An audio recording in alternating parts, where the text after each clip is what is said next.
Asyhadu an la ilaha illallah wahdahu la syarikalah wa asyhadu anna Muhammad abduhu wa rasuluh. Alhamdulillah hari ini kita bertemu lagi dalam kajian Biputri. Kali ini temanya adalah menu sahur dan berbuka ala anak kos di masa pandemik. Hari ini kita, seperti biasa kalau sudah ada tema-tema menu sahur dan berbuka, pasti di sini kita akan bersama dengan Ci Ana. Nah, ini adalah kali kedua kita bersama dengan Ci Ana, tapi, barangkali ada yang belum hafal profilnya. Saya bacakan sedikit tentang profil Ci Ana. Nama Dr. Ana MPD, beliau adalah dosen pada bidang pendidikan teknologi dan kejuruan, berdedikasi sebagai dosen sejak tahun 1999 di Universitas Pendidikan Indonesia. Pendidikannya S1-nya di Tata Boga UPI, S2, S3-nya pada bidang pendidikan teknologi dan kejuruan di Universitas Negeri Yogyakarta. Organisasi sebagai Ketua Laboratorium PKK UPI, Wakil Dekan Urusan Kemahasiswaan FPTK UPI, Bendahara Paptekindo, Perkumpulan Ahli Pendidikan Teknologi dan Kejuruan Indonesia. Pelatihan dan seminarnya mengikuti berbagai pelatihan yang diselenggarakan oleh GIZ Jerman di beberapa negara Asia dalam kegiatan Regional Cooperation Platform, STOLS JIKA Jepang, dan Shatec College Singapura. Asosiasinya tergabung dalam Asosiasi Profesional Bidang TVET yang diikuti adalah Regional Association of Vocational and Technical Education Indonesia. Satu lagi di Asian Academic Society for Vocational Education and Training, dan Asosiasi Dosen dan Guru Vokasi di Indonesia. Menjadi keynote speaker pada beberapa seminar nasional dan internasional, dan penelitiannya di area riset yang digeluti selama ini berkaitan dengan pembelajaran dan asesmen bidang TVET, pengembangan keterampilan kerja dan wirausaha, serta kajian gender dalam bidang TVET. Publikasinya pada jurnal dan proceeding terindeks berkaitan dengan bidang TVET. Dan pengabdiannya aktif melakukan pengabdian pada masyarakat di sekolah-sekolah SMK di Jawa Barat. Kita sapa dulu Ci Ana, sudah hadir, sudah bergabung di tengah-tengah kita. Assalamualaikum Ci Ana. Waalaikumsalam warahmatullahi wabarakatuh. Iya, Iya, Teresti, terima ini kasih dengan sudah Resti di sini mengundang. Ci Ana. Iya, Teresti terima Ya. kasih ya sudah memperkenalkan Ci Ana. Iya, sama-sama Ci Ana. Hari ini kita akan berbicara tentang menu sahur dan berbuka ala anak kos ya Ci Ana ya? Iya. Biasanya kalau ada Ci Ana pasti ada tips and trick yang aplikatif nih, berkaitan dengan menu sahur dan berbuka, baik itu yang bergizi, yang praktis, maupun yang juga bisa kita aplikasikan sehari-hari. Biasanya kalau yang kajian kita hari ini bukan hanya untuk anak-anak kos aja ya Ci Ana ya, juga buat Iya. mamah-mamah muda mungkin yang pengen menu-menu praktis ya. Biasanya. Insya Allah kita akan coba nanti sama-sama ya. Untuk Sama-sama. kan karena beberapa mamah muda juga atau mamah yang sudah senior gitu ya, pasti Iya. punya anak, punya anaknya yang sudah kos begitu ya. Mudah-mudahan Iya, bisa betul. membantu. Iya, atau teteh-teteh yang baru menikah mungkin yang masih belajar-belajar memasak gitu ya. Kita mulai dari menu-menu praktis dan menu-menu sehat ala Ci Ana. Gitu. Sudah siap Ci Ana? Sebentar ya, kita coba. Oh iya, diingatkan kembali untuk sahabat-sahabat sekalian, apabila ada yang ingin ditanyakan atau ingin melayangkan pertanyaan, kita di sini, Ci Ana, kita di sini via Zoom dan via YouTube. Jadi kita ada 2 channel. Kalau ada yang mau melayangkan pertanyaan, silahkan melalui chat di Zoom dan YouTube. Nanti akan saya bacakan. Ready, Ci Ana? Baik. Sebentar ya, Teresti. Ini sudah kelihatan ya slide-nya? Sudah kelihatan. Tinggal Ya, diperbesar. Oh ya, segini dulu aja dulu ya. Baik, bismillahirrahmanirrahim. Assalamualaikum warahmatullahi wabarakatuh. Terima kasih nih Teresti sudah ngundang Ci Ana. Ci Ana kan sudah janji ya akan datang lagi untuk berbagi setiap acara daripada Biputri ya. Mudah-mudahan ini bisa bantu ya. Nah, sekarang Ci Ana ingin menemui teman-teman, rekan-rekan yang ada di mahasiswa ya, juga ibu-ibu muda atau ibu-ibu senior gitu ya, Tapi dah kita mah tetap awet muda ya, karena sampai 64 tahun itu dikatakan sebagai pemuda ya. Jadi jangan khawatir. Cak Ana kali ini akan mencoba untuk menjelaskan mengenai menu sahur dan berbuka anak kosan di masa pandemi. Kenapa Cak Ana mengajak para mahasiswa untuk membahas ini? Ternyata Cak Ana kan suka ngasuh mahasiswa gitu ya, karena punya pengalaman mengasuh, dan anak Cak Ana juga sekarang sedang menempuh kuliah di Cina. Jadi sejak bulan Januari minggu kedua hingga saat ini tidak diizinkan keluar kampus. Jadi sudah hampir 4 bulan ya. Kalau kita kan masih 1 bulan lebih ya, hampir 2 bulan begitu ya. Nah, memang masa itu Cina sedang mengalami dahsyatnya wabah COVID-19 ya. Jadi otomatis mahasiswa di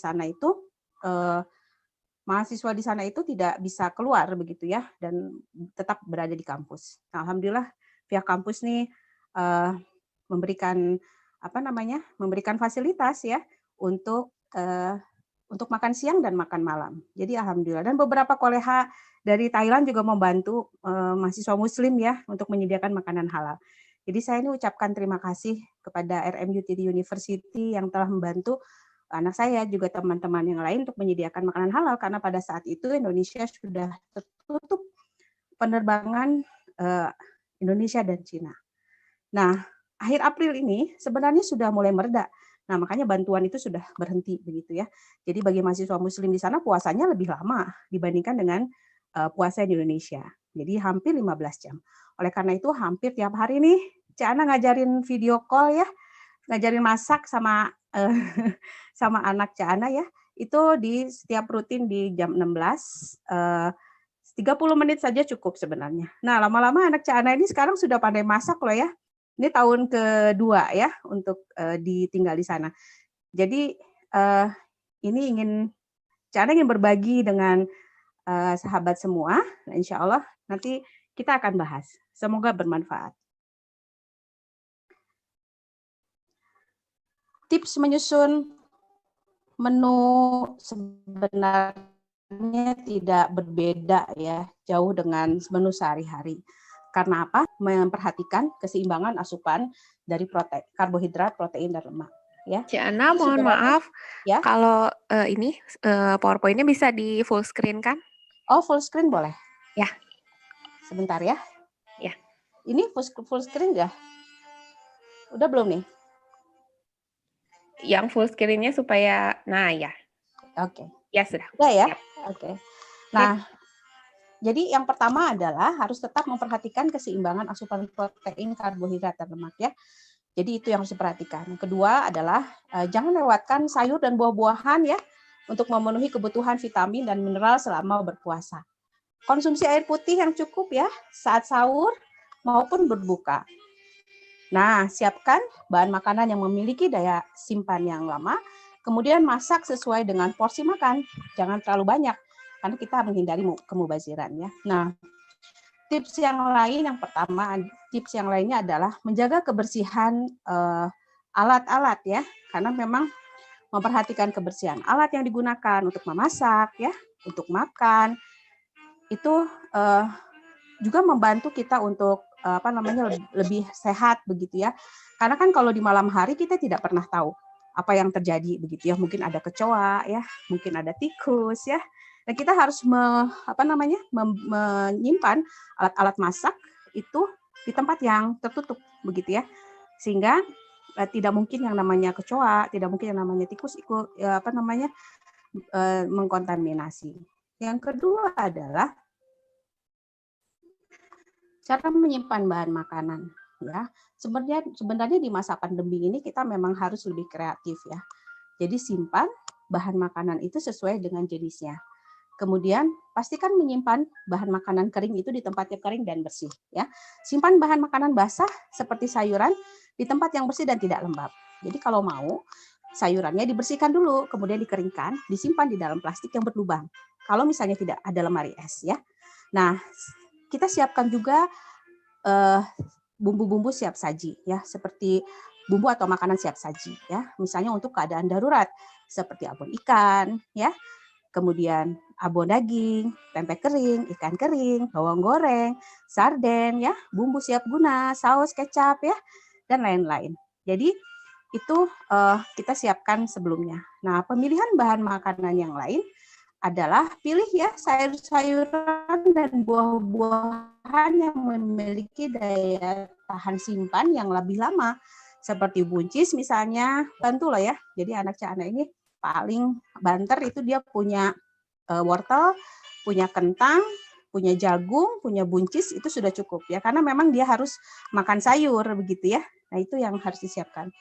Nah, bahan makanan yang berdaya simpan lama itu ada kurma, ya, madu. Nah, selain memang kurma dan madu ini makanan kesukaan Rasulullah, ini memiliki banyak manfaat loh ya bagi tubuh. Jadi sebagai salah satu sumber makanan penambah energi dan penambah stamina tubuh. Jadi kurma dan madu ini sangat baik dikonsumsi waktu sahur ataupun mau buka. Nah, bahan makanan yang berdaya simpan lama itu juga bisa kita siapkan seperti tadi yang sudah Cak Ana bilang ya.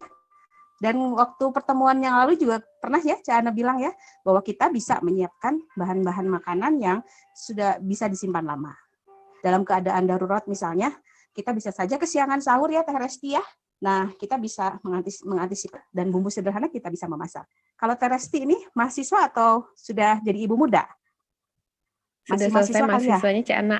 Sudah berumah tangga. Oh, alhamdulillah, sudah berumah tangga. Yeah. Jadi ibu muda ya, yang mama muda. Nah, mungkin pernah juga mengalami ketika di kosan ya, ada alat-alat yang sederhana sebenarnya Teh Resti ya. Betul. Rice cooker pasti kita punya ya Teh, kemudian peralatan memasak ya. Ada kompor portable ya, bisa teflon, serok, susuk ya. Kemudian pisau mah pasti ya. Kemudian juga baskom begitu ya. Ini sederhana sebenarnya Teh. Nah, yang pasti ya, yang namanya rice cooker ternyata bisa multifungsi ya Teh ya. Bisa mengukus ya, bisa merebus, bisa menggoreng nih ya para mahasiswa ya yang kreatif. Itu sebenarnya bisa digunakan gitu. Dan alat-alat sederhana ini sebenarnya menjadi basic untuk kita menyiapkan makan sahur dan buka. Nah, tips Cak Ana sih sebenarnya kalau memasak itu di sore hari. Jadi ketika kita mau 1 jam atau 1 jam setengah sebelum buka, kita siapkan gitu. Jadi kita tidak berlama-lama di dapur ya. Paling 1 jam saja juga sudah cukup begitu ya. Ya, masakannya itu bisa digunakan untuk makan sahur juga. Jadi lebih baik masak di sore hari. Nah, tadi tips yang pertama itu masih ingat kan? Jadi harus mengandung karbohidrat, protein, dan lemak. Yuk kita lihat apa aja sih sebenarnya hidangan sumber karbohidrat. Kita bisa gunakan oatmeal ya, Cek ya. Ya mahasiswa, teman-teman ya, juga ibu-ibu yang lain, kita bisa gunakan. Bisa juga aneka pasta. Aneka pasta itu apa aja sih? Bisa mie ya, bisa spaghetti, fettuccine, kalau ada makaroni gitu ya, atau apa aja deh, mie juga pasti itu mah teman sejati begitu ya, teman sejati para koser gitu ya. Juga aneka roti ya, kalau misalnya dalam keadaan terdesak bisa kita menyiapkan. Begitu, tapi kan roti kan daya tahannya juga tidak lama. Tapi itulah barangkali selain nasi kita bisa juga menyiapkan seperti itu ya. Nah, ini juga sumber karbohidrat ya. Pernah masak kan? Ini semuanya dimasak di rice cooker loh ya. Ada nasi lemak, tahu ya nasi lemak? Ada nasi liwet ya, ada nasi uduk ya. Sebenarnya nasi lemak itu sama aja begitu dengan nasi uduk ya. Kalau di Malaysia mungkin nasi lemak, kalau di kita mah nasi uduk begitu ya. Dan itu kita bisa variasikan supaya tidak mengalami kebosanan begitu ya. Bisa juga nasi goreng loh ya. Bisa juga nasi goreng di mana kita punya nasi sisa misalnya, kita bisa buat nasi goreng di rice cooker. Ini karena masa pandemi kita bertahan nih para mahasiswa ya untuk tetap memenuhi kebutuhan karbohidratnya ya. Atau kita juga bisa makan, kita bisa buat dengan bubur ya. Bisa bubur Manado. Tahu kan Teh Resti bubur Manado ya? Bubur Manado adalah bubur yang ditambah dengan sayuran ya, bisa juga ditambah ikan ya, atau apa saja. Wortel biasanya sih ditambah dengan ubi ya. bayam, jagung. Itu bisa sebenarnya Teh adik-adik mahasiswa, ibu-ibu muda ya yang berkreasi supaya kita juga bisa menyiapkan sumber karbohidrat lain yang lebih bervariasi ya. Ini mungkin pernah juga dengar nasi ayam ya. Kita beli fried chicken, kemudian dimasukkan ke dalam rice cooker, kemudian dimasak. Ini anak-anak kos nih booming tahun berapa ya? 2018, 2019 begitu ya. Dan ini dicoba gitu ya, rasanya ternyata enak juga gitu ya. Jadi mungkin ini adalah variasi-variasi yang bisa kita buat dari berbagai sumber karbohidrat. Selanjutnya adalah bagaimana sih Cak Ana untuk menyiapkan hidangan lauk pauk. Saya masih ingat deh pertemuan pertama dulu ya, ada namanya Cika dari Unpad. Cika bilang begini, Bu, kalau anak kosma tuh hanya telur dan ada mie dan gorengan saja katanya ya, teman sejatinya. Nah, Cika, sekarang kan Cak Ana sudah memenuhi pertanyaan Cika ya, yaitu menyiapkan hidangan lauk pauk dari bahan yang sederhana. Bisa dari telur ya, sumber protein lemaknya bisa dari tempe, tahu, bisa dari sayuran gitu. Apa saja yang kita bisa buat? Yang pertama, bisa dong bikin sayur lodeh ya. Gampang, sayur lodeh ya. Sekarang itu ada loh ya bumbu-bumbu siap guna berbagai macam ya. Sebenarnya itu bisa jadi tambahan sih. Tapi sebenarnya ada yang nanya juga nih, banyak yang DM nih sama Cak Ana ya. Cek, gimana sih cara masak sederhana? Kata Cak Ana juga siapkan bawang goreng gitu ya. Purulkan aja bawang goreng begitu ya, kasih bawang goreng segera nanti Teh Resti akan coba kasih bumbunya, bumbu apa namanya, bumbu siap guna ya, rasa lodeh gitu ya, terus kasih bawang putih, sayur-sayuran, kasih santan sedikit saja ya, sudah cukup, kasih gula ya, gula garam itu sebenarnya adalah untuk membuat kita lebih masakannya lebih nikmat begitu ya, lebih gurih gitu ya. Bisa bikin cak kangkung gampang sekali ya. Nah, ini cak kangkung. Ada yang nanya juga nih kemarin, cak kangkung nggak boleh ya kalau misalnya dibesokan. Lebih baik kalau sayur-sayuran habiskan pada saat itu ya. Karena konsumsi sayur-sayuran yang banyak itu ternyata membantu untuk diet juga gitu ya. Jadi alhamdulillah nih Cana juga lagi program diet tapi nggak turun-turun begitu ya. Tapi dengan makan sayur gitu ya. Ternyata orang-orang Korea itu kenapa slim-slim? Ternyata dia juga makan sayurnya banyak ya, buahnya juga banyak begitu ya. Nah, ini sop sosis bisa ya, sayur bayam paling gampang ya. Ini yang bisa dicoba untuk disiapkan gitu ya. Nah, sumber lainnya kan tempe. Tempe itu bisa dimasak segala macam. Nih contohnya. Ini adalah tempe bumbu kecap. Caranya gimana sih caranya tempe bumbu kecap itu gampang sekali buatnya. Goreng setengah matang, kemudian dikasih kecap ya setelah matang, kemudian nanti disaring, dikasih kecap, dikasih cabai, tumis dulu kalau misalnya mau pakai cabai, kemudian pakai kecap, gula garam, udah selesai. Itu tempe bumbu kecap. Ya, jadi jangan tempenya digoreng melulu ya. Boleh juga nih tempe selimut, tempe cabai hijau, tempe kacang panjang ya. Atau tahu toge.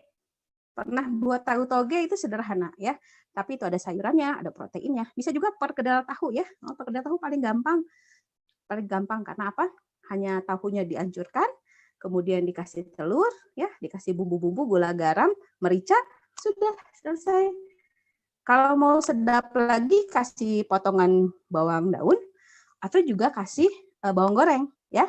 Ini tahu selimut sudah biasa ya. Nah, bahkan untuk anak kos sebenarnya bisa loh pakai bikin pepes, pakai aluminium foil juga bisa gitu ya. Karena kalau kita pakai rice cooker ini semua dimasak pakai rice cooker ya. Itu bisa sebenarnya kita buat pepes. Yang lainnya adalah telur kecap. Nah, katanya telur itu telur lagi gitu ya. Dan telur mah memang tadi selalu tersedia begitu karena bahan sumber protein yang paling murah, yang paling digemari dan bisa bisa divariasikan. Ini adalah telur kecap ya. Bisa pakai saus tomat ya. Saus tomat dengan kecap.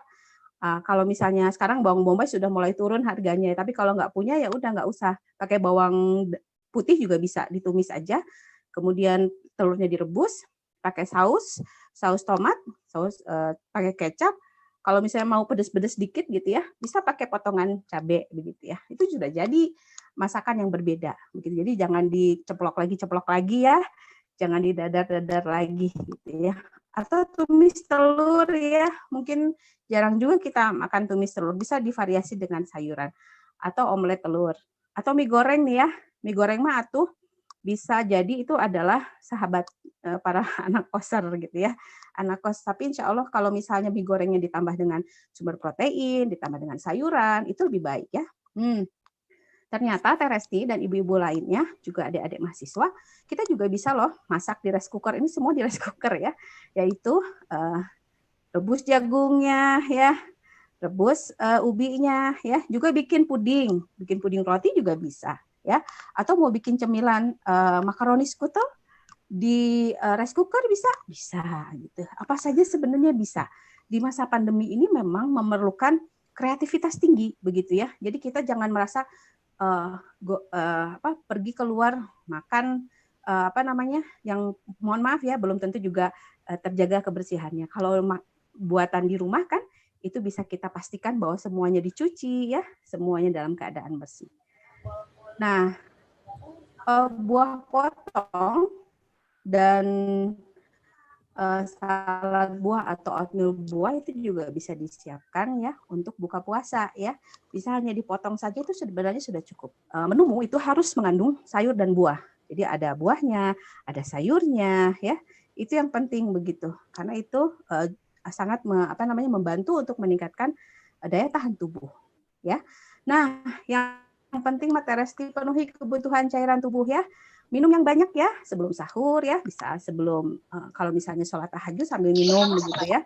Nah ini supaya kita bisa lebih fit lagi. Baik, Ana, terima mohon kasih. maaf. Ya. Sudah selesai ya, itu di screen-nya Iya. ada tampilan agak hitam-hitam jadi nggak terlalu kelihatan. Oh ini sudah ya, ya hatur nuhun sadayana, alhamdulillah. Parantos Teh Resti, mudah-mudahan anak kos tetap makan sehat ya. Assalamualaikum warahmatullahi wabarakatuh. Waalaikumsalam warahmatullahi wabarakatuh. Ya tadi udah disampaikan oleh Cik Ana tips-tipsnya dari mulai apa saja yang harus dipersiapkan, menu-menu sehatnya, kemudian bagaimana cara menyajikan, cara mempersiapkan ya. Jadi food preparing, kemudian membersihkan alat-alat, kemudian cara mencucinya, cara menyiapkannya, dan semuanya itu dilakukan pakai rice cooker ya, Ciana ya? Iya. Iya, saya juga pernah ngalamin waktu zaman pernah ngekos dulu, masak pakai rice cooker, bahkan yang paling ekstrim itu bikin opor ayam pakai rice cooker. Oh iya, rendang juga Paling bisa. iya, Iya, cuman agak rendang lama juga ya. bisa. Iya, Harus sabar betul. mungkin Cian. Betul, iya. Harus sabar karena tekanannya nggak sebesar tekanan kalau pakai kompor gas gitu. Iya. Ya, buat sahabat-sahabat sekalian yang mau bertanya boleh langsung aja via chat di YouTube atau di Zoom mungkin. Kalau sudah ada nanti bisa saya bacakan langsung. Ya, sambil menunggu. Ya, sambil menunggu. Tadi menarik Ciana cerita tentang anak putra ya Ciana ya? Putranya Ciana yang Iya, ya. yang di Cina. Laki-laki ya. Sudah Iya. jago masak katanya sekarang? Ya, jago masak, dia bisa bikin lumpia, bisa bikin martabak sekarang, bisa bikin opor ya, bisa bikin semur. Kemarin bikin kue tiaw.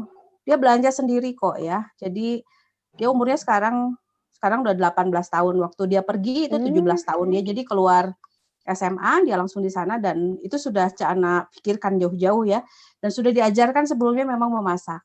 Jadi saya memberikan rice cooker kecil ya, kemudian alat pemanas air yang kecil begitu ya. Alat-alat masak, bumbu sudah pasti dan saya ajarkan semuanya karena dia harus bertahan karena makanan halal bagi saya itu dia harus prepare sendiri begitu. Jadi dia tahu kok. Jadi sekarang sudah bisa bikin martabak mie, nasi liwet, semuanya deh kayaknya.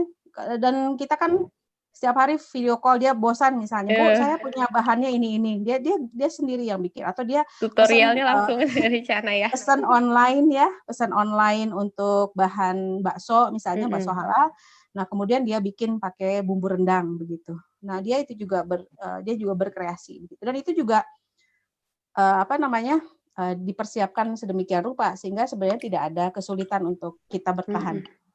Iya betul, apalagi di negeri Cina kan sulit ya dapat makanan, bukan sulit ya, maksudnya kita harus hati-hati betul ya untuk, dapat makanan yang halal. Itu jadi tantangan tersendiri juga. Iya, Untung punya Umi Ciana ya, jadi bisa tutorial langsung alhamdulillah. sama ahlinya. Iya. Kalau Sudah hari ada Jumat pertanyaan? sih, Iya ya? ya, Iya, kalau hari Ciana? Jumat biasanya ada masjid besar, satu kota itu memang kotanya agak besar, jadi ada masjid. Jadi masjid itu di bawahnya itu mall, di atasnya masjid begitu ya. Dan tiap hari Mmm, Jumat mereka berdagang. Jadi dagangannya mmm, ya seperti mungkin mahasiswa-mahasiswa lain yang pernah tinggal di luar ya, itu pasti deh kalau misalnya komunitas Muslim itu pasti hari Jumat itu dia berburu makanan ya, makanan-makanan halal iya. tentunya. Di tempat-tempat, sholat Jumat itu ya, Ciana ya? Iya, alhamdulillah. Iya. Alhamdulillah. Sudah ada pertanyaan, Ciana, boleh saya bacakan satu persatu ya, Ciana ya? Ya, mangga saya Satu coba persatu ya dulu. menjawabnya ya. Dari Teh Dwi Kania. Assalamualaikum Ibu, untuk mempermudah masak itu kan pakai bumbu putih, bumbu kuning, dan lain-lain. Nah, ketika kita racikan pada sebuah masakan, perbandingannya itu berapa katanya? Teh Dwi Kania. Ya, eh, siapa namanya tadi? Kania, Teh Dwi Dwi, Kania. Oh, iya. Teh Ane ya, Teh Ane Dwi Kania ya. Ya, sebenarnya begini ya, kalau masak mah katanya, masak mah itu mah seni ya. Jadi seni. Jadi resep begitu resep ada sebagai panduannya. Tetapi kita kalau tidak terbiasa untuk memasak, biasanya lidahnya Teh Resti ya, itu kurang Iya. apa namanya? Kurang terlatih ya. Jadi kalau Mhm. chef-chef itu rasanya sama ya, dia nggak pernah, mungkin saya juga tidak pernah menggunakan timbangan ya, Mhm. dengan feeling semuanya karena sudah terbiasa. Jadi jam terbang itu memang menentukan. Nah, mengenai takarannya, sebenarnya itu tergantung kepada jenis masakannya, jumlahnya seberapa gitu. Jadi harus balance juga antara bahan yang dimasak Mhm. dengan bumbu yang digunakan ya. Jadi kalau misalnya bumbunya terlalu banyak juga kurang enak ya. Jadi harus seimbang. Kalau misalnya kita punya sediaan yang namanya bumbu putih ya, seperti kita siapkan. Kalau saya sih nggak pernah pakai kemiri ya. Bisa jadi bumbu Mhm. putih itu hanya bawang merah dengan bawang putih ya. Biasanya itu di blender, kemudian ditumis ya, itu disiapkan. Kemudian cabai dan tomat biasanya itu untuk bumbu merah. Kemudian yang bumbu kuning memang ada kunyit, ada bawang merah, bawang putih ya. Ada juga ditambah dengan kadang-kadang kemiri begitu. Tapi itu harus ditumis ya. Kalau nggak ditumis, yang kuning itu, kalau kunyit itu biasanya agak berbau gitu ya. Jadi harus ditumis dulu ya. Dibiarkan. Nah, perbandingannya silahkan gitu ya. Sebenarnya kita bisa bervariasi ya antara besarnya bahan. Kalau misalnya bahannya jumlahnya 1/2 kilo, maka mungkin bumbunya tidak lebih dari 2 sendok begitu ya, 2 sendok makan itu sudah cukup sebenarnya. Jadi tergantung pada seberapa banyak bahan yang kita masak. Jadi penggunaan filling ini sebenarnya penting banget. Gitu Teh Resti ya. Ya. Iya, jadi, perbandingannya itu tergantung dari bahan-bahan yang kita siapkan ya, semakin Ya, banyak betul. bahannya ya, Ya, maka semakin banyak pula, ya. bumbu-bumbu itu ya. Yang pasti, jangan berhenti masak ya, Ciana ya, Iya, karena feeling itu diasah karena sering. karena sering betul. Karena Begini ya, sering. saya punya cerita nih. Asisten rumah tangga saya itu waktu saya kuliah di Jogja. Iya. Kuliah di Jogja itu saya kan hanya berdua dengan anak saya, dengan asisten dengan 2 anak begitu ya. Itu tidak bisa masak. Jadi hanya bisa masak, goreng tahu dan tempe saja. Mhm. Nah, Mhm. saya ajarkan sedikit demi sedikit. Dulu waktu bawang bombay masih murah, bawang bombay adalah menjadi andalan untuk memasak. Bawang bombay itu bisa sangat enak gitu. Apalagi kalau ditumis sedikit saja pakai margarin ya. Nah, itu Mhm. bisa menimbulkan aroma yang sedap. Bisa masak apa aja, bisa tradisional atau bisa juga western gitu ya. Sekarang sudah sebenarnya sih sudah lama, sudah 14 tahun bersama saya. Sekarang canggih banget ya. Nah, Mmm. bahkan rasanya lebih enak daripada saya. Jadi sebenarnya betul kata Teh Resti bahwa kita ini harus terbiasa untuk terus memasak. Nanti anak kita mau makan apa tuh ya? Jadi kalau Iya, betul. saya suka guyon sama anak saya yang umur masih SD, terus saya bilang gini, kamu nanti kalau punya suami ya, sama punya anak, kamu mau dimasakin apa? Aduh ibu itu sudah masih lama kata dia. Iya sih masih lama kata saya ya. Tapi nanti perempuan itu harus bisa masak, apapun profesinya, begitu ya. Saya punya loh ya, profesor yang hebat, dia risetnya bagus, cantik pula gitu ya, masih muda, dia ngejahit bisa, masak oke gitu ya. Artinya, tadi betul kata Teresti, harus berjuang terus ya, berlatih begitu. Iya, walaupun Ya. ada aja gagal-gagalnya Maya, bukan ya? Oh itu Kayak biasa, Ciana. ya Biasa. Ciana juga biasa, ya. Ciana juga sering gagal ya. Jadi itu yang membuat insting kita semakin kuat. Pertanyaan kedua, Ciana. Assalamualaikum, Ciana. Punten, sekarang ini kalau saya buat sayur bayam itu kadang suka pahit, kadang tidak. Kalau pahit itu kira-kira kenapa ya? Katanya. Sayur bayam katanya suka pahit. Ya, mungkin ada getah sedikit ya, getah dari batangnya ya. Jadi makanya batang bawahnya jangan terlalu dibawa ya. Jangan Batang terlalu panjang mungkin. Ya, kayaknya ya. Jadi biasanya memang begitu, agak pahit sedikit, tapi tidak apa-apa ya. Tidak apa-apa ya. Sebenarnya batangnya juga sangat bermanfaat untuk seratnya tinggi ya. Iya. Itu barangkali, ya, tapi jangan terlalu bawah gitu ya. Mungkin ya itu saja sebenarnya ada getah sebenarnya. Ada getahnya. Kalau kita buka. Iya. Iya. Pernah juga Ciana. Pernah juga Ciana saya beli bayam gitu ya di supermarket. Kalau di supermarket kan bagus-bagus ya bayamnya teh, berada gitu, besar-besar. Terus pas di masak teh pahit gitu memang gitu. Karena biasanya belinya di pasar atau di warung. Kalau yang di pasar di warung mah enggak, apa mungkin karena mungkin saya ada belinya di juga supermarket gitu ya. Atau klorofilnya kan enggak juga sih. Mungkin jenis-jenis tertentu ya, jenis-jenis tertentu ya. Kalau yang kecil-kecil enggak, ya lebih manis ya. Kalau yang gede-gede, yang seperti di supermarket ya, belinya kan ya Teresti ya. Iya. Nah, biasanya memang begitu. Oh jadi gitu. Lebih, iya. Yang besar-besar memang ada rasa sedikit mungkin. Saya juga bukan ahli tanaman ya, mungkin nanti ditanyakan ya sama yang Iya. Iya, itu baru pertama kalinya saya suka ada masak. Yang pahitnya kecil-kecil tuh lebih signifikan enak, gitu. lebih manis. Lebih enak ya? Iya. Iya, lebih manis ya. Iya, karena dia Betul. batangnya lebih besar. Kalau yang berdaun lebar itu batangnya lebih besar. Lebih besar gitu. Oh gitu. Dikirain saya teh karena ada pestisidanya gitu, ini teh kebanyakan atau apa ya. Enggak. Jadi pas dimasak Pasti teh dari malah jadi batang. pahit ya gitu. Atau Iya, coba itu jadi sawi aja kan. Kalau sawi itu pasti agak pahit ya karena klorofilnya tinggi ya. Hijau pekat ya, kemudian batangnya besar ya. Pasti agak pahit dikit deh. Coba dirasain. Oh gitu ya. Iya. Juga kayak sosin mungkin ya kan pahit juga ya itu ya. Daun sosin pahit.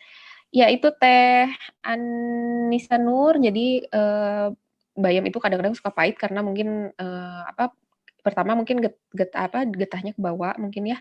Karena dari batangnya, makanya batangnya jangan terlalu bawah teh diikutin sedikit aja. Terus kemudian dari Bu Ida, Ciana kalau makanan yang beberapa kali dihangatkan itu bagaimana? Semisal sop, kan sekali masak bisa 1 panci, seringnya tidak habis, jadi bisa beberapa kali dihangatkan. Tipsnya bagaimana untuk menyiasatinya? Makanan yang dihangatkan. Ya baik, ini pertanyaan Teh Ida ya, tentang sup sayur atau apapun. Tadi kan Ciana udah bilang tipsnya jangan terlalu banyak gitu ya. Jadi kalau sayur mah lebih baik, kalau dalam bahasa Sunda mah sareak begitu ya, sehabis begitu ya, insya Allah begitu. Itu kalau menurut Ciana itu lebih sehat, apa namanya? Ya sedikit saja sebenarnya ya. Nah kalau misalnya mau tipsnya, potongan sayurnya boleh kalau misalnya tidak terlalu banyak disimpan aja di kulkas yang dipotong itu, dimasukkan plastik yang berlubang. Nanti kalau misalnya masih ada kaldunya ya, nanti dimasak lagi boleh. Jadi kalau saya sih lebih suka menyiapkan prepare stok atau kaldu ya, itu untuk sup.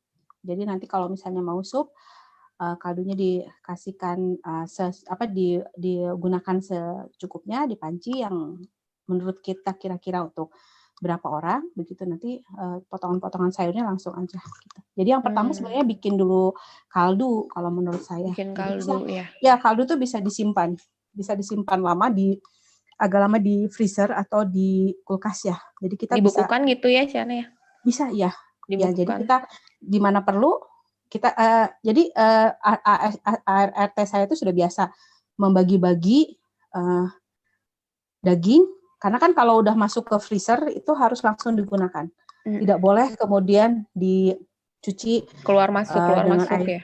keluar masuk. Jadi kita udah prepare plastik ya, plastik kemasan atau apapun itu di porsi. Jadi misalnya ayam itu misalnya ayam file 1/2 kilo itu dibagi misalnya untuk 2 kali masak.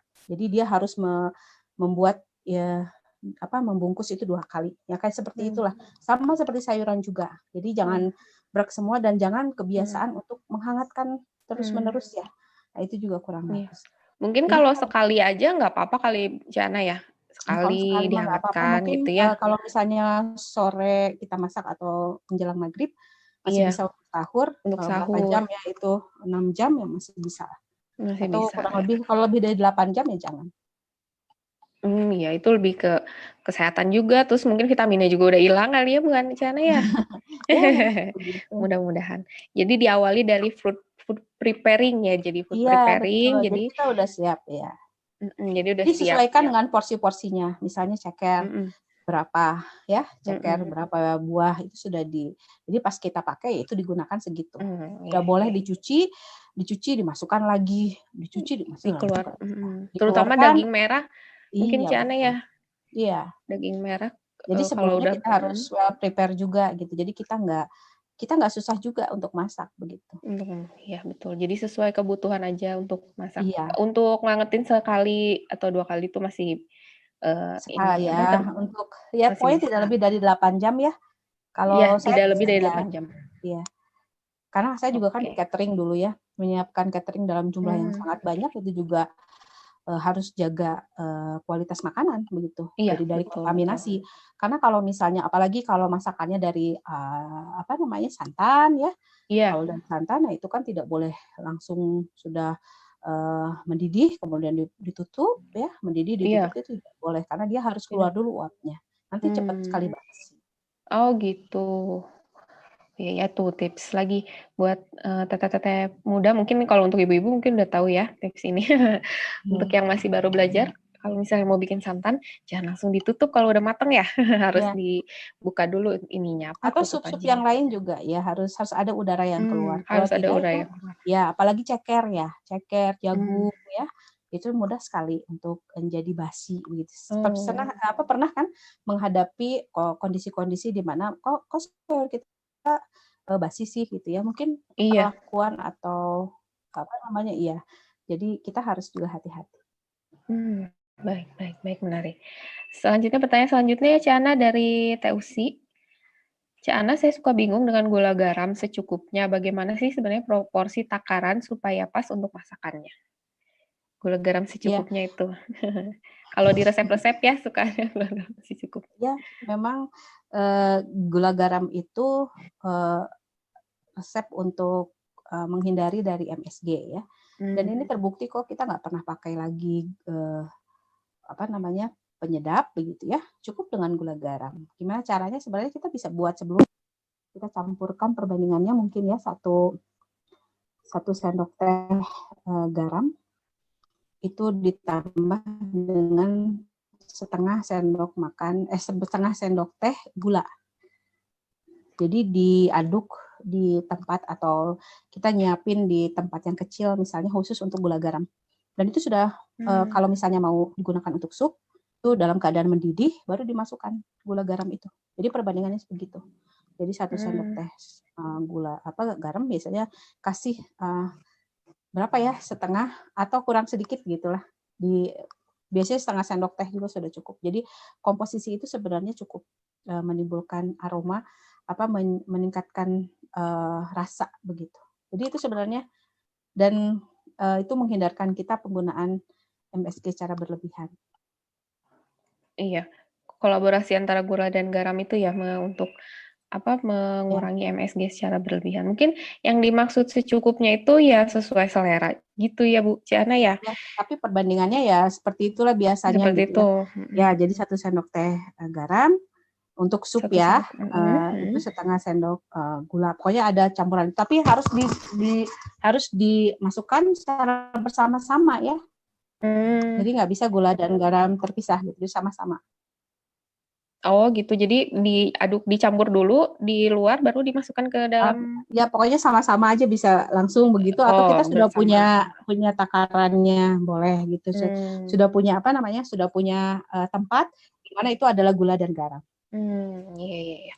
Ya gitu Teh Usi untuk tipsnya apa mencampurkan gula dan garam. Selanjutnya dari Teh Tia Puspita, Ciana, kalau penggunaan penyedap itu baiknya gimana? Apa kaldu jamur memang jauh lebih baik dibandingkan kaldu ayam atau sapi yang ada di pasaran?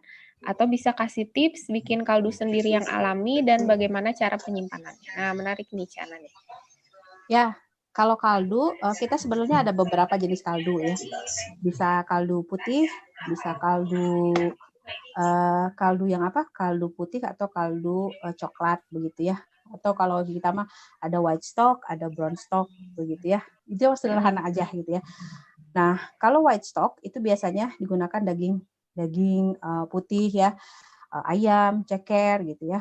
Nah, pokoknya yang berwarna ikan bisa ya, itu bisa digunakan untuk membuat kaldu atau stok. Nah, kaldu ini sebenarnya kita bisa prepare sebelumnya ya. Bisa dari kita masukkan juga beberapa potongan bawang bombay ya, kemudian wortel ya, bawang daun, seledri, tomat, bisa dimasukkan langsung ke situ.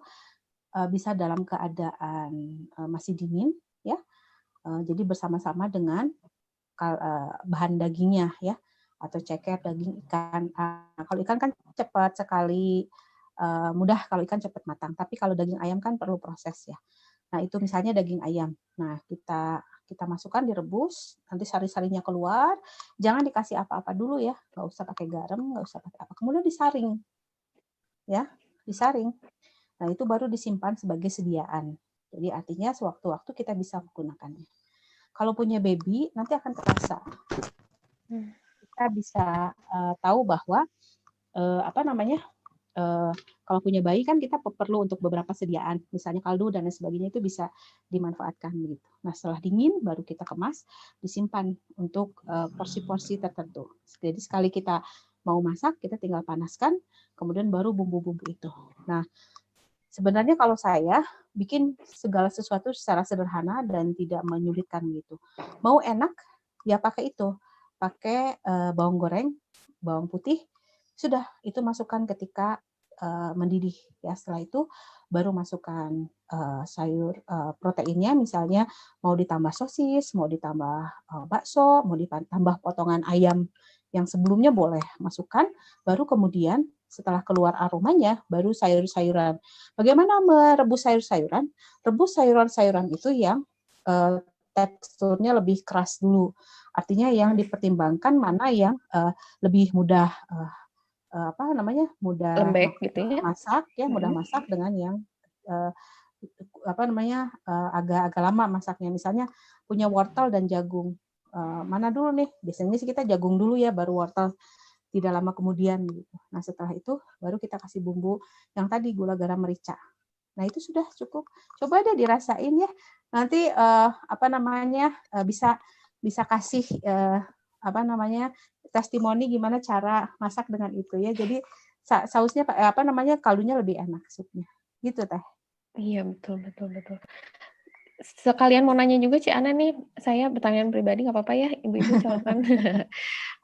Kalau misalnya lagi bikin apa, kan ada kaldu dari kulit udang ya, Ana ya. Itu Iya. teh sebenarnya nggak apa-apa ya, mengingat kan Ya. kalau udang kan di kepalanya banyak kotoran gitu ya, atau Ya. ya setelah kita bersihkan sih tentunya. Itu sama juga perlakuannya Ana ya, misalnya direbus seperti itu, terus Saring kemudian ya. disaring. Iya.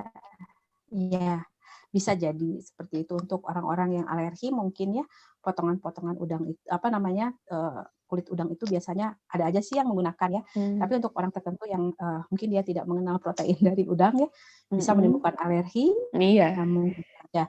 Tetapi yang penting, kalau cara penanganan udang, yaitu bagian belakangnya, pasti ada, yang namanya tali punggungnya itu ya, Iya yang warna hitam ya. Nah itu harus iya dikeluarkan. Itu iya. dikeluarkan kenapa? Karena itu Kotoran. itu adalah kotorannya ya. Hmm. Demikian juga di kepalanya ya, itu lebih baik. Itu untuk menghindarkan diri untuk alergi juga. Karena itu Oh yang ya. menyebabkan beberapa sebab makan udang kemudian timbul alergi. Atau memang tubuh sudah tidak lagi mengenal kode protein dari udang. Beberapa Oh ya. beberapa orang memang tidak bisa. Termasuk udang, kepiting gitu makanan laut mungkin ya ada juga yang alergi sampai Iya, gatal-gatal. Iya. iya. Itu pertanyaan colongan dari saya. Selanjutnya kita lanjutkan pertanyaan dari sahabat-sahabat Biputri dari tadi udah ya penyedap dari YouTube dari TPB Rahmawati. Cik Ana gimana caranya ngolah mie jadi makanan sehat? Kadang suka pengen tuh kalau sahur males makan nasi, adanya cuma mie katanya. Iya ya, sekarang mah banyak ya mie sehat ya. Mie sehat Banyak. ya, tapi saya mah tidak bukan endorse ya.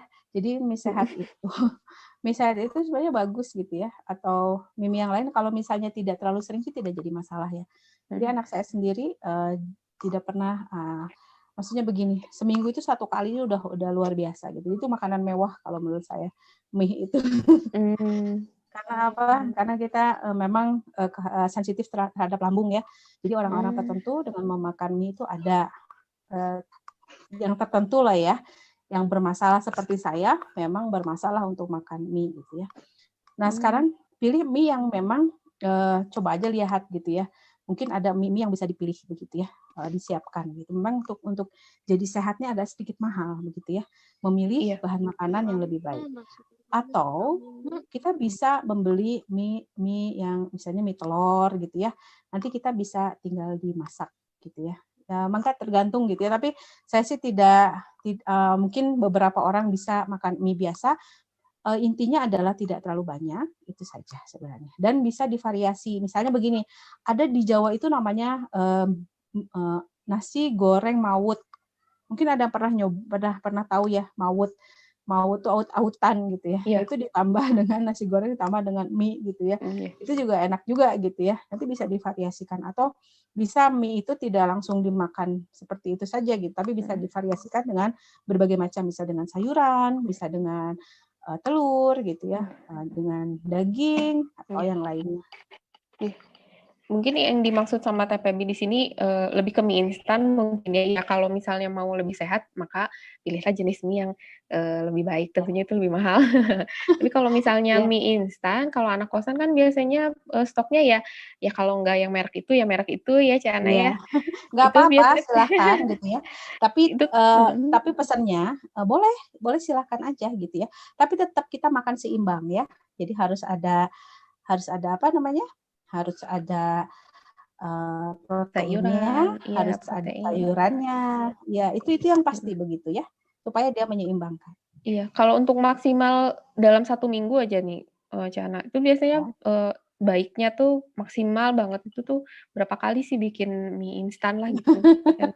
Itu mah tergantung ya. Saya belum ngeriset nih seperti apa begitu ya. Tapi Mmm, kalau saya sih sebenarnya mie itu justru makanan mewah bagi kita gitu ya, karena nggak mhm, setiap hari kita bisa dapatkan gitu dan ini mhm, juga membiasakan anak juga eh, walaupun masa pandemik ini juga bisa memvariasikan dari hidangan mie dengan untuk supaya jadi bagaimana mie itu menjadi mmm, sehat gitu. betul. Kalau saya biasanya ditumis pakai kol, pakai, Ya, bisa pakai pakai bawang toge. merah, bawang putih, pakai kol, pakai toge Ya, gitu pakai ya, toge itu bisa. Nih, ada satu masakan yang mhm, di Thailand ya. Itu saya diajarkan di Thailand khusus di restoran. Jadi restoran restoran makanan Thailand yang di Thailand ya gitu ya. Jadi mhm, benar-benar bagaimana dia masak. Ternyata memang mereka tapi jenisnya mie-nya lain memang.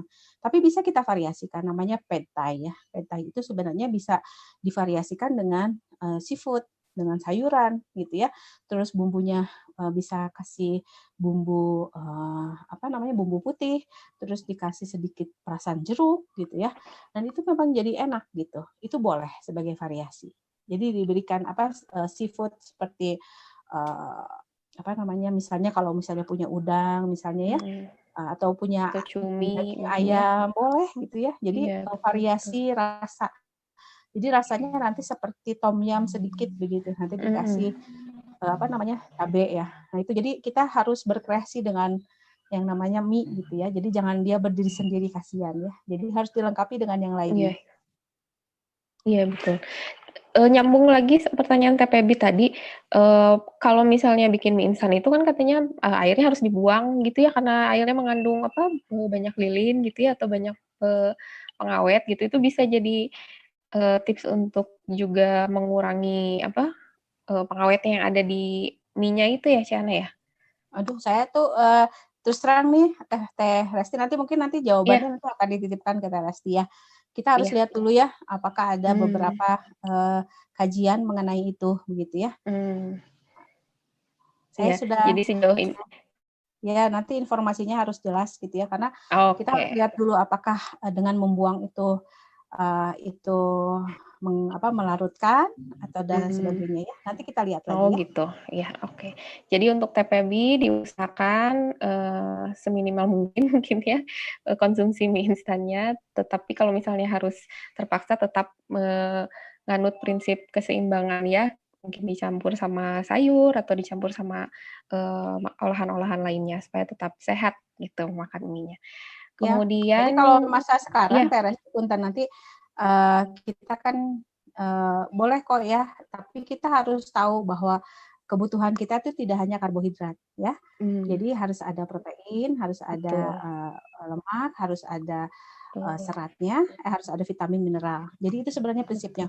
Mau itu nasi mhm, ya, mau itu kentang, mau itu sumber karbohidratnya mie, pasta, itu boleh aja, silahkan. itu Tapi yang boleh penting aja. adalah tadi penuhi dulu. Jadi jangan berdiri sendiri ya.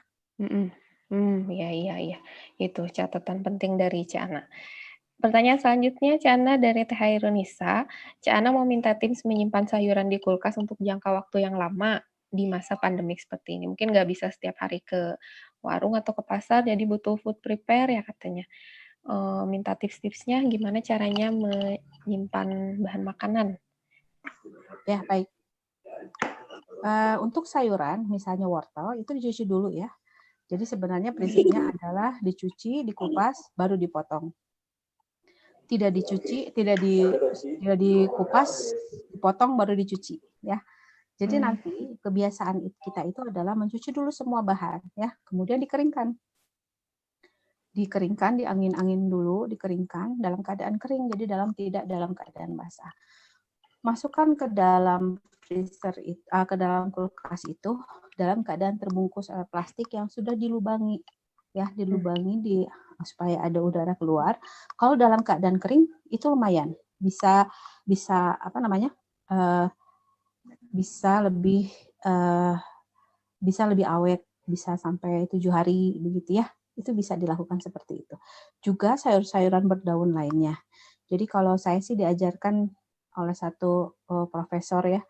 Jadi bagaimana menangani semua sayur-sayuran supaya awet. Jadi dia setiap kali sawi itu ya, berdaun itu kemudian mhm, dilap ya, mmm, dilap sama dia itu sampai bersih. Sudah gitu disimpan. Dulu mah ada ayakan ya, disimpan supaya mhm. dia kering begitu. Setelah kering baru dia masukkan ke plastik yang berlubang, kemudian dia simpan. Seperti itu. Jadi nanti kalau misalnya masak nggak harus harus cuci dulu, kemudian harus apa gitu, itu langsung sudah bisa dipakai, dimasak apa digunakan untuk sebagai bahan. Gitu ya. Jadi, yang penting adalah dicuci dulu dan harus kering ya, kalau misalnya nggak kering, khawatir nanti jadi lembab di dalam kulkasnya ya, nanti malah jadi cepet busuk gitu ya, Cak Ana, ya? Iya, betul. Apalagi Iya kalau itu sih. kebiasaan dari pasar langsung disimpan ya. Iya, itu saya. Itu saya selalu itu Jadi selalu saya harus sih. ajarkan. Saya ajarkan Jadi misalnya telur. Jadi kata saya mahasiswa kalau telur jangan langsung dimasukkan. Dicuci dulu ya, Nak. dicuci dulu. Telur iya, telur itu keluar dari mana? Pada ketawa semua gitu ya. Telur itu dikeluarkan dari sana ya, dari Iya. belakang. Kalau dari belakang, ada nggak kira-kira kotorannya yang ikut keluar? Ada, iya. Nah itulah fungsinya. Jadi telur itu harus dicuci dulu, Cuci dulu. kemudian ya gitu ya. Itu Betul, kebiasaan betul. tuh kalau misalnya masuk-masukin aja ke kulkas ya, atau Iya ke ya, tempat. dari supermarket beli langsung aja masukin, padahal tentunya keluarnya dari mana. Iya. Kemudian itu kita yang tentang, karir Ayu Nurindah, Ibu kalau masak dengan bahan cabai-cabean, apakah baiknya bijinya dibuang dulu atau dibiarkan saja? Terkadang kalau dibuang dulu kan repot, tapi kalau dibiarkan saja katanya tidak baik. Jadi gimana, Bu? Kalau saya sih Biji cabai? menyarankan untuk biji cabai untuk dibersihkan dulu ya bijinya ya, kemudian dicuci, kemudian bisa digunakan gitu ya.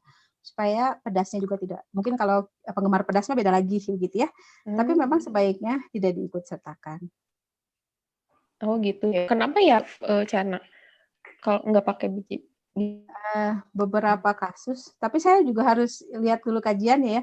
Beberapa kasus memang biji cabai itu tidak bisa ikut ke seluruhnya untuk dibuang ya. Tetapi ada beberapa bagian yang tidak dibuang itu bisa tersimpan di misalnya di appendix misalnya begitu ya. Nah, itu hal seperti itu. Oh gitu. Tapi Ya, kalau saya menurut baru saya tahu yang juga kalau biji senang cabai. ya coba deh nanti Iya. beberapa pengalaman begitu ya, pengalaman sehari-hari. Beberapa kawan juga pernah mengalami hal serupa, tapi ini juga nanti perlu dikaji ulang ya seperti apa. Tapi saya sih menyarankan untuk dibuang bijinya begitu. Tapi tergantung selera ya. Kalau misalnya bijinya memang bikin jadi pedas begitu. Jadi tergantung kepada Justru kebutuhannya bijinya. sendiri. Dulu saya pernah Oke. masak di Cirebon misalnya, orang-orang Cirebon itu memang senang sekali yang namanya sambal goreng daging, tapi cabenya itu banyak sekali. Mungkin ada orang Cirebon ya, banyak sekali. Jadi mungkin 10 kilo cabai, dagingnya itu mungkin hanya 2 kilo gitu ya. Jadi, tapi memang enak gitu ya. Dan syaratnya adalah bijinya dikeluarkan gitu. Baru kemudian digoreng. Iya betul, kayak sambal goreng daging itu ya, yang cabenya Daging. diiris tipis Ya, kecil-kecil gitu ya, cabai merahnya. betul. Terus sebelumnya Iya. dikeluarin dulu isinya ya. Saya pernah waktu itu bantu masak. Iya, itu untuk yang mengenai seputar cabai-cabean. Selanjutnya dari Bu Woro Atati, Cana bagaimana cara membuat kaldu yang baik? Oh sudah tadi ya, mungkin ada tambahan Cana cara membuat kaldu yang baik? Ya, kalau Kaldu yang sudah baik dan benar. kalau kaldu itu kalau sudah mendidih tidak boleh langsung ditutup ya. Dibiarkan dulu sampai dingin, baru kemudian kita kemas. Kemudian nanti kalau misalnya ada langsung digunakan lebih baik. Kalau misalnya perlu persediaan bisa disimpan. Bisa disimpan di kulkas ya, mungkin bisa di dalam bentuk padat gitu ya, dieskan gitu ya Ciana ya, atau Ya, bisa di dimasukin ke frozen. dalam plastik, Ya. di frozen iya. Selanjutnya dari Kak Gesti nih, Assalamualaikum, Ciana punten mau tanya, kalau ada makanan daging-dagingan dikasih dari tetangga, nah masak yang mudahnya gimana ya katanya? Asal sesuai dikocekan mahasiswa Cenah. Tips masak daging-dagingan sesuai dengan kocek mahasiswa yang mudah gitu. Halo? Ya. Kalau Iya, daging ini dikasih tetangga atau gimana maksudnya? Iya, daging dikasih, jadi tetangga ngasih daging-dagingan mungkin ya, dalam kondisi mentah, terus kita masaknya baiknya digimanain mudahnya ala-ala mahasiswa gitu katanya. Ya, boleh mahasiswa dipotong aja, dipotong-potong dagingnya ya, dipotong tipis ya nak ya, jangan besar-besar, jadi di file namanya. Jadi di irisan tipis ya, kalau misalnya ini ditipis di file ya, di tipis begitu, dipotong agak kecil-kecil. Kenapa? Karena itu memudahkan untuk dia mudah matang. Nah setelah itu baru kita siapkan yang sederhana ya, bisa bikin semur. Semur apa? Bisa semur daging ya. Bumbunya coba deh ya, bawang goreng, saus tomat, kecap, gula garam, merica, udah. Terus aja direbus, dia akan keluar aromanya. Sampai dia lama, dia sampai nyerap si bumbunya, udah deh jadi. Sederhana kan? Hanya memang potongan yang penting ya. Kalau misalnya potongannya agak besar, tebal, itu memang pasti akan sangat susah untuk matangnya gitu ya. Jadi di file, dipotong, diiris tipis gitu ya, dipotong-potong. Nah itu kemudian bisa dimasak seperti itu. Kasih saus tomat, kecap, kemudian bawang goreng, merica, gula garam. Udah Gula selesai. garam ya. Iya, nggak ada yang susah ya? Nggak ada yang susah, apalagi kalau misalnya apa, dibungkus dulu sama daun pepaya mungkin ya, Cak Ana ya, Oh daging itu boleh, kan kalau lebih misalnya lebih ada mudah lunak ya. bisa untuk ya zat papainnya bisa Mhm, melunakkan daging, serat daging bisa. serat daging. Jadi Atau pas kalau misalnya dimasak iya, kalau misalnya mau sukanya pedas, bisa mhm, diganti dengan tadi dengan kalau misalnya dalam masa-masa seperti ini ada saus tomat, saus cabe, mhm mhm. boleh gitu ya, kasih kasih agak merah-merah begitu, terus Mhm dikasih irisan nanas kalau ada misalnya boleh. mhm. Jadi nanti jadi tambah empuk. Oh gitu, iya iya iya, baik. Yang jelas sih kalau untuk mahasiswa sekarang sudah sangat memudahkan dengan bumbu instan ya, Cak Ana ya. Oh, Ada sekarang mah apa, merek-merek sudah banyak ya, kayak udah di lebih banyak. ada satu episode tuh di Ipin Upin ya, Mhm, episodenya adalah bagaimana Kak Ros memasak ya. Jadi Kak Ros memasak itu katanya, siapa sih ibunya tuh, neneknya opa siapa opa namanya? opa, Opa katanya, mhm. "Opa mau masak apa aja?" katanya. Sekarang Ros bisa masak apa saja. Nyenet gitu ya, ternyata disajikan yang namanya, bumbu saji, siap guna semuanya ya. Ya, jadi mau masak rendang, mau masak opor, apapun lah sekarang mah sudah sangat gampang katanya. Kata opanya, "Wah dulu zaman opa tidak ada," seperti itu. Jadi artinya tidak ada lagi kata untuk, "Ayo kita masak," begitu ya. Jadi semuanya bisa masak. Betul betul betul. Sambil juga kita belajar untuk, bikin bumbu aslinya ya, Cak Ana ya, bagaimanapun kan bumbu Iya. asli lebih sedap Lebih enak, dibandingkan iya. dengan Ya tapi kan sekarang udah bumbu mulai, buatan. zaman seperti ini mah ya, semuanya, Iya ya, bisa diperoleh mudah serba begitu ya. instan. Iya, Betul itu mah sudah beda betul betul. zamannya begitu ya. Iya beda zaman.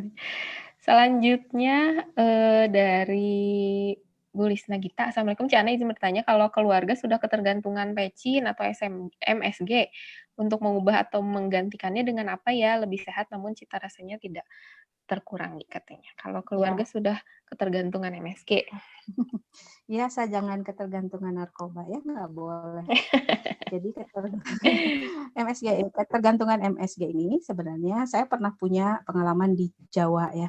Saya tinggal lama di Jogja 7 tahun dan saya membina satu tempat di sana, itu adalah, ibu-ibu yang sudah, ibu-ibu rumah tangga semua, oh banyak sekali Mhm, begitu ya. Saya selalu bilang begini, "Ibu, kalau ibu tidak bisa mengurangi ya, kalau tidak bisa meninggalkan yang namanya pecin, MSG," kata saya, "silahkan, tapi dikurangi aja sedikit ya, dikurangi sedikit demi sedikit." Karena pada saat itu tahun 2002, 2000 ya 2000-an itu kalau beli bakso yang namanya mejennya banyak banget gitu ya.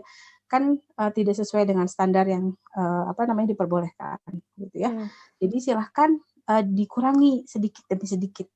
Jadi cara mengedukasi masyarakat itu tidak boleh, tidak bisa. Karena kita juga sama. Karena apa? Ya ada nyebut generasi micin begitu ya. Tetapi memang rasa ini tidak bisa di apa namanya dibohongi begitu ya. Jadi karena dia sudah terbiasa, jadi edik sekali. Jadi dia sudah tahu bahwa ini rasanya yang enak tuh begini begitu. mhm, Itu terasa sekali ketika saya mengelola catering misalnya agak apa ya, agak dilematis juga antara menggunakan dengan tidak ya. Karena memang lidah kita ini terbiasa. Nah, caranya adalah mengurangi sedikit demi sedikit. Nah, tadi dengan gula garam itu sebenarnya bisa kok. Saya sudah lama tidak menggunakan itu, sudah sangat lama sekali ya, sudah 20 tahun, tidak menggunakan sudah lama sekali lah pokoknya, tidak menggunakan itu. Jadi itu bisa, jadi dan itu sudah terbiasa. digantinya dengan Iya, jadi gini ya, kebiasaan atau pola makan, kebiasaan keluarga itu akan menetap. Nanti akan terasa ketika anak kita sudah terbiasa dengan masakan-masakan seperti itu, dia akan mengulang lagi.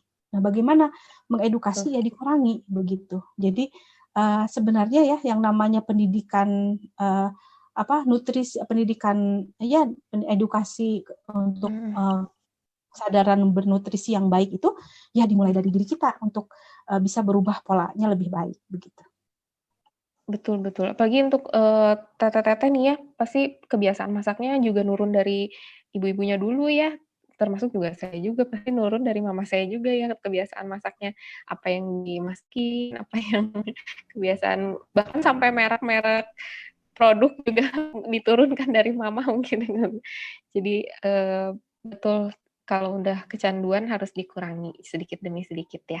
Mungkin, kalau ada menggantikannya dengan bawang putih gitu, gula garam selain gula garam sama bawang putih gitu bisa juga ya, Cak, saya Iya pernah dengar itu, atau salah mungkin? ya bawang putih, bawang merah, goreng itu insya Allah cukup kok. Jadi Iya sebenarnya ya kalau cukup saya ya? kan tidak untuk masakan yang istilahnya ya, masakan yang, punten yang benar-benar begitu ya, tapi kan yang penting adalah bisa dinikmati, itu saja. Bisa dinikmati, mudah membuatnya, dan orang mau memasak begitu. Itu saja sebenarnya. Iya. Karena begini, di masyarakat itu kadang-kadang pusing gitu ya, dengan harus begini, kecuali memang yang mempertahankan resep-resep tradisional itu memang masih kita lakukan begitu ya. Tetapi ini untuk anak-anak kos ya, yang para mahasiswi ya, bagaimanapun dia harus punya pengalaman bagaimana dia Yap. menyiapkan makanan itu. Iya, betul betul. Betul, karena sebagai bekal juga di masa yang akan datang sih. Selanjutnya dari Marlin tadi terkait dengan mencuci telur. Ketika sudah dibeli dari supermarket atau dari pasar, cuci telurnya pakai air yang mengalir saja cukup katanya. Ya bisa ya, tapi Jadi digosok ya, telur itu harus digosok, digosok. dibersihkan, ya, tapi jangan sampai retak-retak ya, kasihan. Jadi Iya, dicuci yang bersih aja gitu ya. Kalau air dicuci yang mengalir bersih itu, aja. air mengalir itu biasanya untuk sayuran ya, sayuran-sayuran berdaun itu harus air mengalir karena apa? Itu kan dari kebun langsung ya, kemudian kotoran-kotoran di sela-sela itu, makanya kenapa yang namanya saya Oh ajarkan iya. untuk dibuka, kemudian kalau itu kol itu harus setiap daunnya itu memang harus dicuci begitu. Kita tidak pernah tahu apakah itu ada telur cacing di situ ya, ada kotoran-kotoran lainnya di Oh situ. iya iya.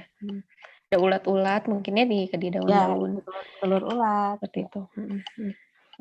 Ya, jadi kalau telur boleh pakai air mengalir ya, tapi digosok sedikit pakai tangan gitu ya, supaya yang menempel-menempelnya itu itu Ya. ya. Terus Dan kemudian kering ya, dijemur mungkin dikeringkan. atau dikeringkan Nggak dulu usah ya? dijemur, Iya, dikeringkan aja dikeringkan. nanti.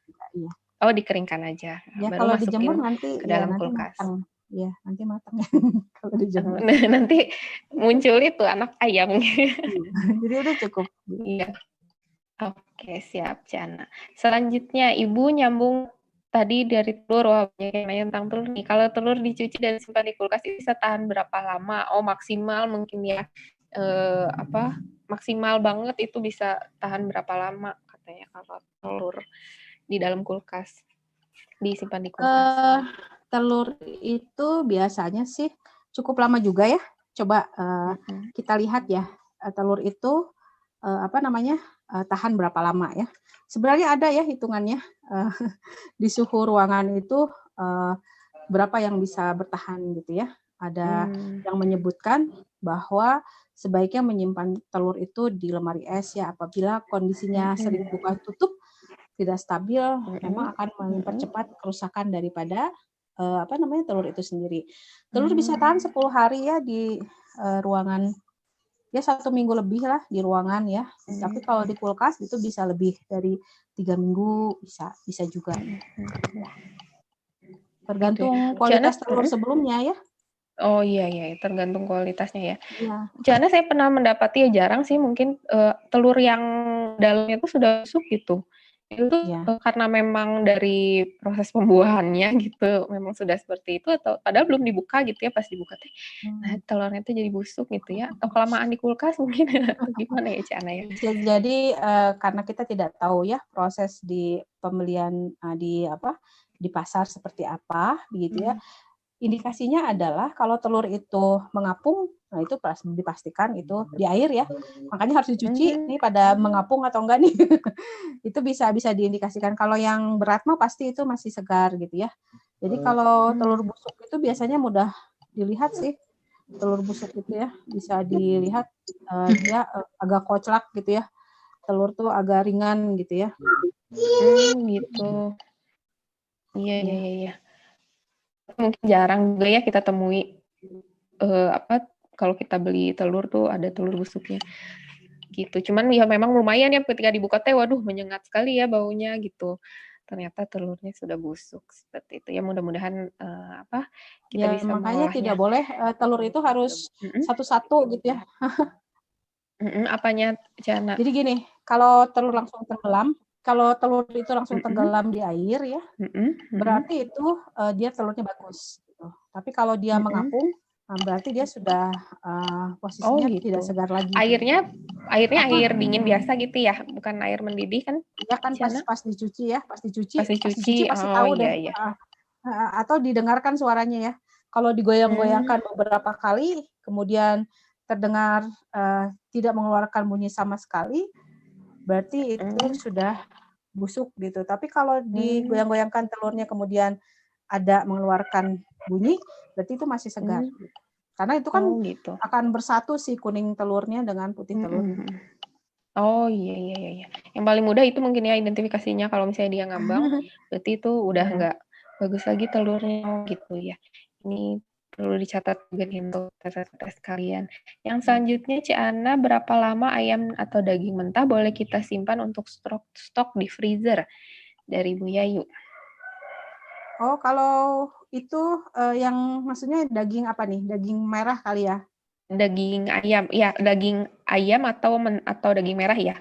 Oh, Berapa lama maksimal boleh kita simpan di freezer? ya, daging merah ya.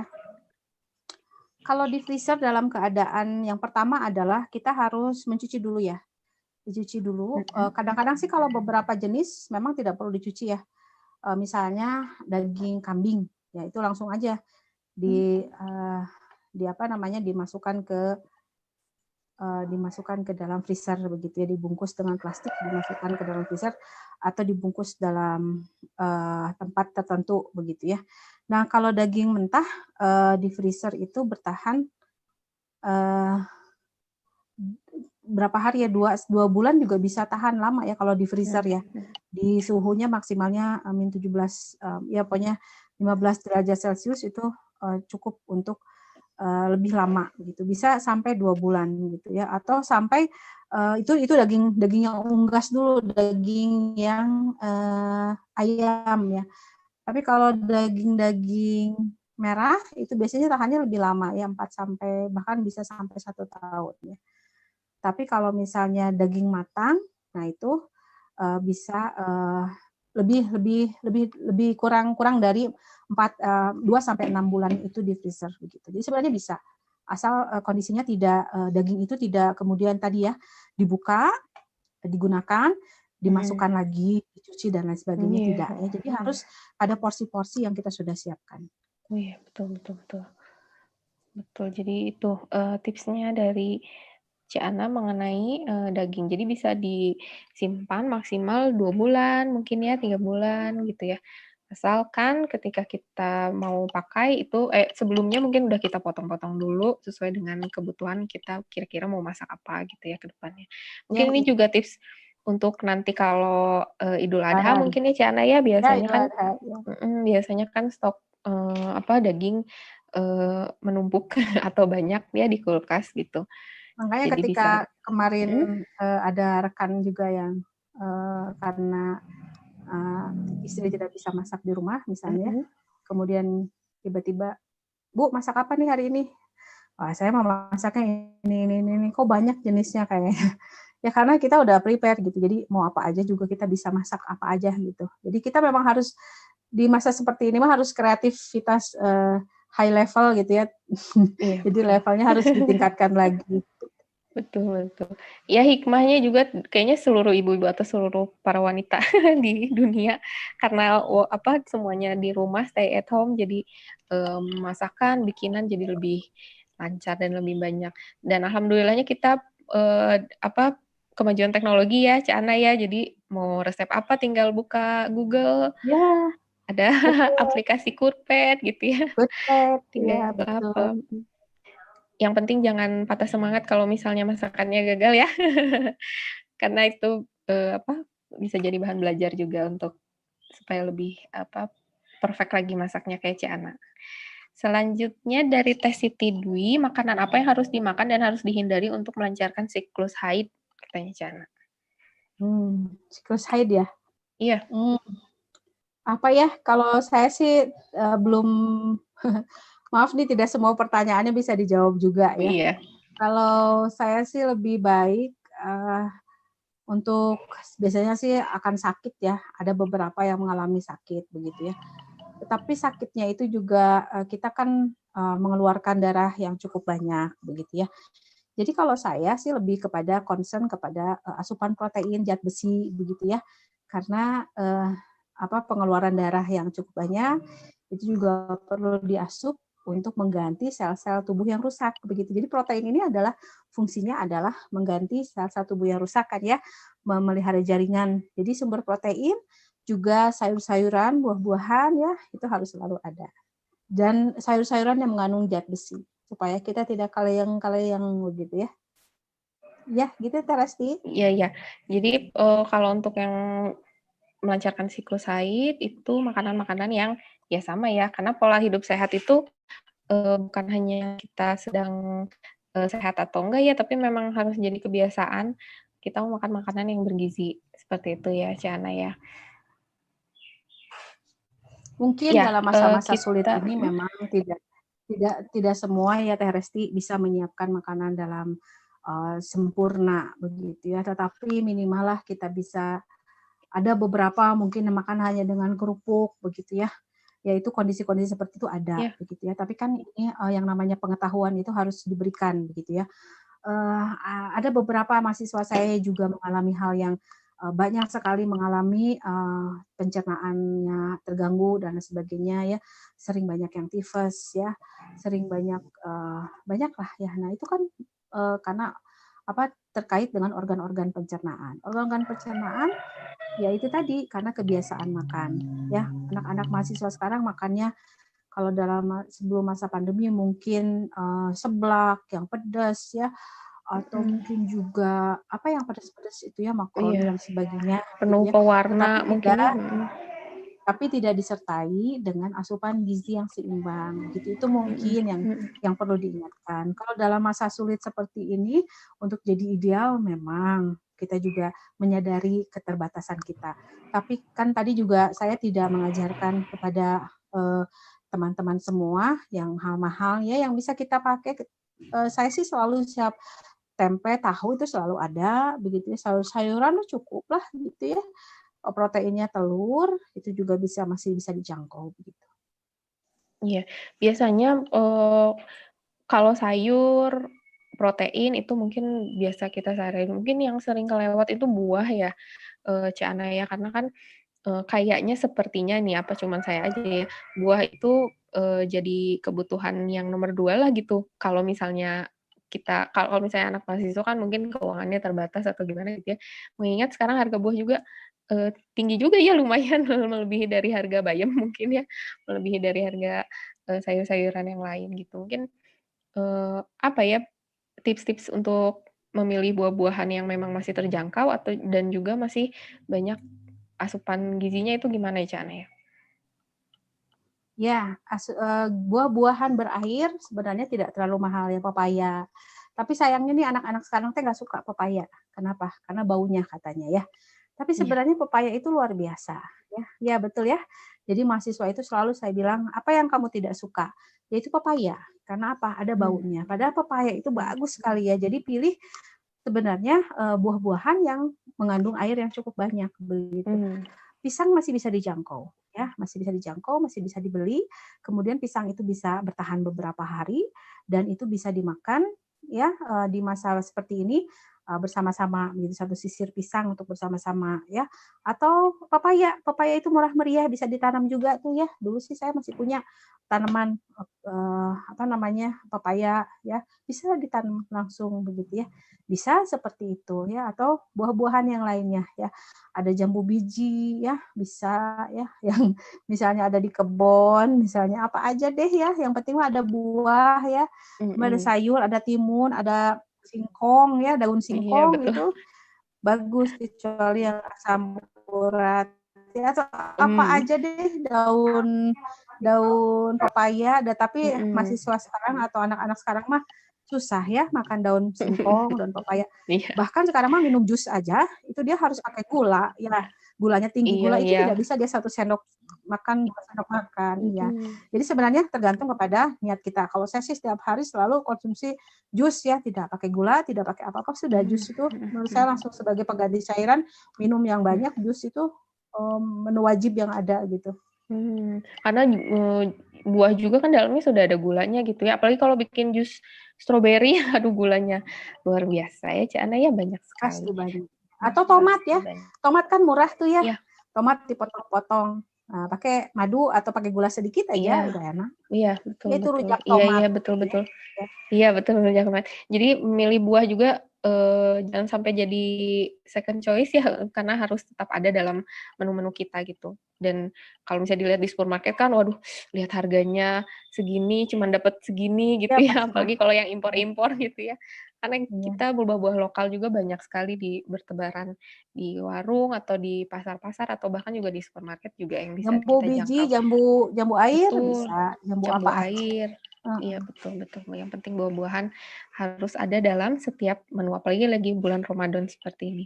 Ya, sambil menunggu pertanyaan sebentar saya cek dulu ya, Ciana, barangkali ada yang terlewat pertanyaannya. Ini alhamdulillah kalau saya hitung mungkin ada 15 pertanyaan mungkin ya, atau ada 16 pertanyaan termasuk yang masuk lewat chat WhatsApp pribadi saya karena tetenya belum bisa ngirim di YouTube.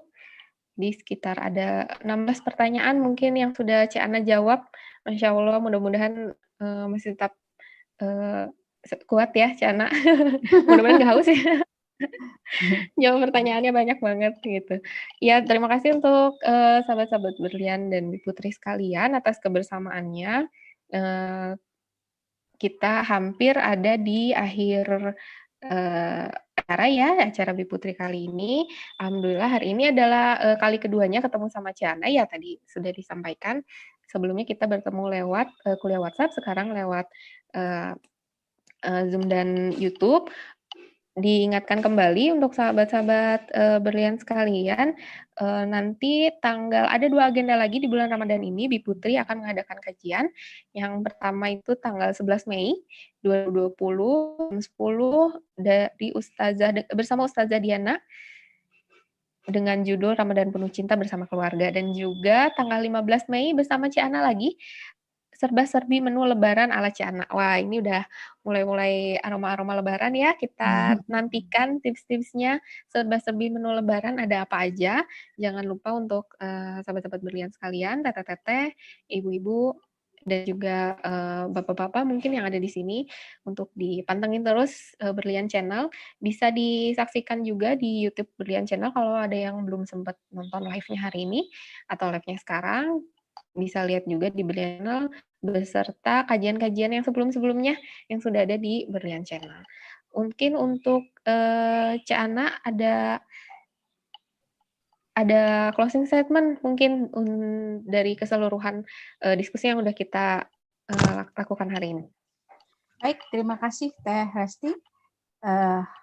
Halo, ada ya suaranya ya? Iya, Jadi ada. ya alhamdulillah kita bisa jumpa lagi di pertemuan yang kedua, dan ini adalah pertemuan yang sangat menyenangkan bagi saya, berbagi sedikit pengalaman bagaimana mengelola masak, bagaimana kita bisa membiasakan diri menyiapkan hidangan sehari-hari di rumah dengan segala upayanya, segala keterampilannya, segala kreativitasnya untuk tetap tinggal di rumah ya, dan berkreasi untuk masak untuk keluarga. Insya Allah pahalanya dapat ya, ilmunya dapat, pengetahuannya dapat. Insya Allah itu kita akan senantiasa berbagi. Mohon maaf jika penjelasan yang saya berikan itu hanya sederhana sekali ya, tetapi itulah yang bisa kita aplikasikan di sehari-hari.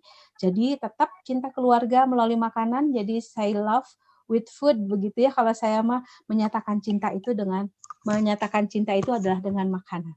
Jadi harus mau terus bisa memasak untuk keluarga. Iya, alhamdulillahirobbilalamin. Terima kasih jazakillah khair atas Cak Ana atas ilmu-ilmunya yang sangat bermanfaat dan sangat aplikatif. tentunya untuk, sahabat-sahabat berlian sekalian tadi, diingatkan kembali untuk acara-acara atau kajian-kajian kita di YouTube channel Berlian Channel. Untuk di Putri sendiri ada tanggal 11 dan ada tanggal 15 bersama Cik Ana lagi, tanggal 11 bersama Ustazah Diana, dan juga acara-acara kajian di, Berlian Channel lainnya. Bisa langsung disaksikan siaran tundanya atau, video-video yang sudah, yang sudah kita laksanakan kemarin-kemarin, insyaallah pematerinya adalah para expert di bidangnya dan juga ilmu-ilmu yang didapatkan insyaallah bisa berguna untuk, diaplikasikan untuk kegiatan sehari-hari. Ya, sekian dari kami tim Berlian Channel untuk kajian hari ini. Sekali lagi hatur nuhun Cik Ana atas sharing-nya hari ini. Ya, sama-sama. Assalamualaikum warahmatullahi wabarakatuh. Terima kasih juga untuk para sahabat Berlian Channel sekalian yang sudah mengikuti dari awal hingga akhir. Kita tutup acara ini dengan ucapan hamdalah, alhamdulillahirabbil alamin, dan doa kifaratul majelis, subhanakallahumma wa bihamdika, asyhadu alla ilaha illa anta, astaghfiruka wa atubu ilaik. Wassalamualaikum warahmatullahi wabarakatuh. Sampai jumpa di kegiatan Biputri selanjutnya.